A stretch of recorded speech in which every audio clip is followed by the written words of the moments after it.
조금 전에 원내대표님 말씀 계셨습니다만 저희 당은 개발이익 환수 관련 법안들에 대해서 전혀 반대하지 않습니다. 거꾸로 어제 국토위에서는 저희들이 당론으로 발의했던 이재명 방지법을 포함한 개발이익 환수 관련 법안들을 일괄해서 상정하자고 제안을 했습니다만 민주당의 거부로 그 법들이 막혀버렸다는 사실을 다시 한번 확인드립니다. 이재명 후보가 어제 SNS를 통해 전국민 재난지원금을 고집하지 않겠다며 갑작스럽게 전국민 재난지원금 지급 포기 의사를 밝혔습니다. 이재명 후보와 민주당의 생떼가 국민 여론에 가로막힌 것입니다. 이재명 후보가 지금껏 고집했던 전국민 재난지원금의 실상은 대선을 앞두고 국민의 환심을 사기 위한 여당 선거자금이었습니다. 이재명 후보와 여당은 이재명표 예산 마련을 반대하는 기재부의 법 위반을 종용했고 이후 국정조사와 부처 해제는 그 순간까지도 반성보다는 우리 국민의힘과 기재부 탓을 했습니다. 이재명표 막가파식 정책이 혼란을 준 것은 이뿐만이 아닙니다. 경기도지사 사퇴 직전 마지막 치적으로 삼았던 일산대교 무료화 조치의 경우 법원의 행정처분으로 인해 22일 만에 다시 유료화가 되었습니다. 표심을 사려던 이재명 후보의 포퓰리즘적 행태로 인해 시민들에게 혼란만 가중시켰습니다.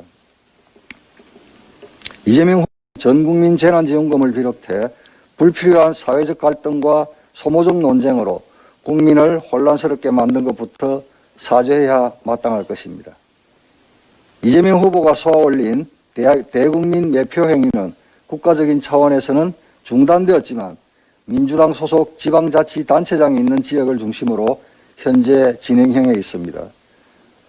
광주는 지난 1일 148만 명에 달하는 시민을 대상으로 1인당 10만 원씩 지역화폐로, 인천은 지난 11일 301만 명의 시민에게 올 연말까지 1인당 10만 원씩 지급할 계획이라고 밝혔습니다. 울산의 경우 이재명 후보가 방문한 지난 12일 이후 민주당 소속 시의원들을 중심으로 전 시민 지원금 지급 촉구를 하더니 불과 5일 만에 약 112만 명의 시민을 대상으로 1인당 10만 원씩 지원금을 지급하겠다고 발표했습니다. 민주당을 중심으로 조직적인 금권선거 행태가 이루어지고 있는 것입니다. 이 또한 이재명표 재난지원금과 같은 맥락입니다. 안 그래도 어려운 지방재정 상황은 고려하지 않고 내년 대선과 지선을 겨냥한 선심성 돈풀기 시민대상 매표 행위입니다. 시민의 세금을 선거운동을 위한 삼짓돈으로 사용하는 행위를 즉각 중단할 것을 강력히 경고합니다. 집값 폭등의 부작용이 국민의 주거 부담을 가중시키고 있습니다. 오는 22일에 발송되는 역대급 종부세 고지서도 그 중 하나입니다. 정부 여당은 지난 8월 1주택자에 대한 과세 기준을 9억 원에서 11억 원으로 상향하는 내용으로 종부세법을 개정했습니다. 개정 당시 종부세 과세 대상이 18만 3천 명에서 9만 4천 명으로 축소될 것이라며 1주택자에 대한 세액 부담 완화를 자신했었습니다. 그런데 현실은 그러한 정책적인 효과가 없는 것으로 나타났습니다.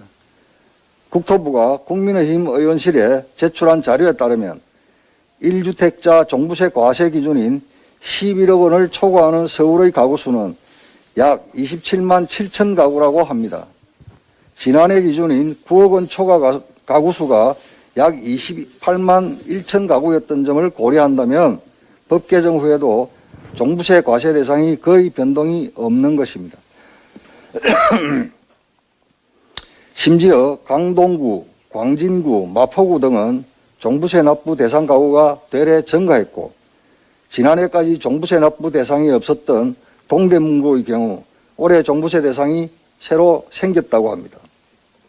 결국 작금의 집값이 종부세 기준 상향 효과를 상쇄할 만큼 급등했다는 것입니다. 살인적인 집값으로 인해 1주택자의 세액 부담 증가는 현실이 되었습니다. 종부세를 비롯한 보유세 부담 증가, 강도 높은 대출 규제와 금리 인상 등이 초래한 주거비용 부담은 내 집이 있는 국민뿐만 아니라 서민, 무주택자에게도 전방위적으로 확산되고 있습니다. 무능한 문재인 정부의 정책 대실패로 온 국민이 부동산 트라우마에 시달리고 있는 실정입니다. 잘못된 부동산 정책 반드시 수정해야 할 것입니다.